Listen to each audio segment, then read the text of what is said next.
को केरला कालीकट बॉबी चमेटनूर आप मुझसे मिलने के लिए आओगे ना?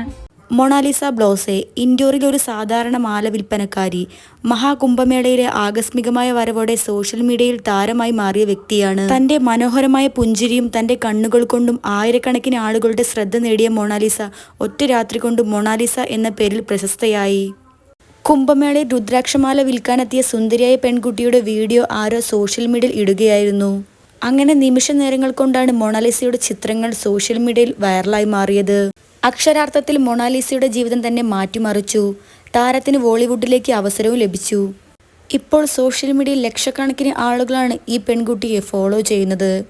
അന്ന് കുംഭമേളയ്ക്കിടയിൽ വ്ളോഗർമാരുടെ ശല്യം സഹിക്കാനാവാതെ അച്ഛൻ മകളെ നാട്ടിലേക്ക് പറഞ്ഞയച്ച വാർത്തകളൊക്കെ മലയാള മാധ്യമങ്ങളിൽ വളരെയധികം ചർച്ചയായിരുന്നു. ഇപ്പോഴിതാ അതേ വൈറൽ പെൺകുട്ടി കേരളത്തിലേക്കും എത്തുകയാണ്. പലർക്കുമുള്ള മറുപടിയായിട്ടാണ് ബോച്ചയുടെ പുതിയ മാർക്കറ്റിംഗ് തന്ത്രമെന്നാണ് കൂടുതൽ പേരും കമന്റ് ചെയ്യുന്നത്. കോഴിക്കോട്ടെ ബോബി ചെമ്മണ്ണൂറിന്റെ ജ്വല്ലറിയിലാണ് ഈ വൈറൽ ഗേൾ എത്തുന്നത്. ലക്ഷങ്ങൾ പ്രതിഫലം നൽകിയാണ് മൊണാലിസയെ ബോബി ചെമ്മണ്ണൂർ കേരളത്തിലേക്ക് എത്തിക്കുന്നത്.